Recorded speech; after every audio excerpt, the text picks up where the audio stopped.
In 1920, the 18th Amendment went into effect, banning the manufacture, sale, and distribution of alcohol. The Prohibition era had then begun. It was the result by campaigns such as the Women's Temperance Unions and the Tries. They believed that alcohol was Americans' national curse, and that the federal ban would help lower crime rates and keep families together. But the noble experiment lasted a little over a decade. It turned out that the prohibition was bad for the economy, that thousands of jobs were eliminated from breweries, distilleries, and saloons that were shut down. The government also had big expectations that alcohol would boost sales of other goods and entertainment, but it unfortunately was the opposite. Restaurants could not make enough money without liquor sales, and theater revenues declined. The federal government lost valuable tax revenues.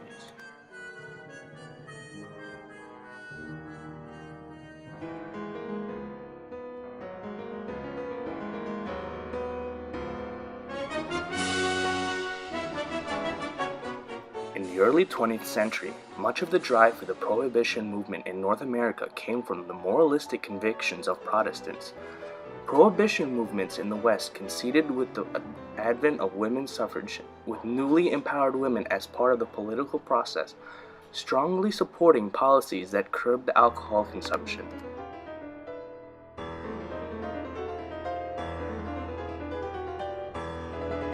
Bootlegging was basically the action of illegally selling alcoholic beverages during Prohibition.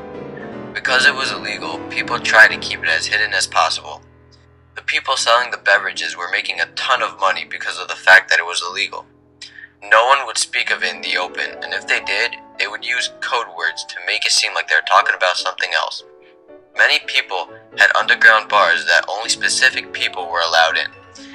They would usually be hidden behind walls, and you would need a secret code or word to enter. You had to be trusted because people could just tell the police where the bar was located. As time went by, police found out that bootlegging was happening, causing more risk of importing alcoholic beverages from areas such as Mexico and Canada into the United States.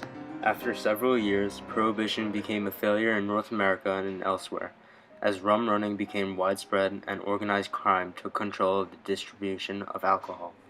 Distilleries and breweries in Canada, Mexico, and the Caribbean flourished as their products were either consumed by visiting Americans or illegally exported to the United States. Chicago became notorious as a haven for Prohibition dodgers during the time known as the Roaring Twenties. Prohibition generally came to an end in the late 1920s or early 1930s in most of North America and Europe, although a few locations continued Prohibition for many more years.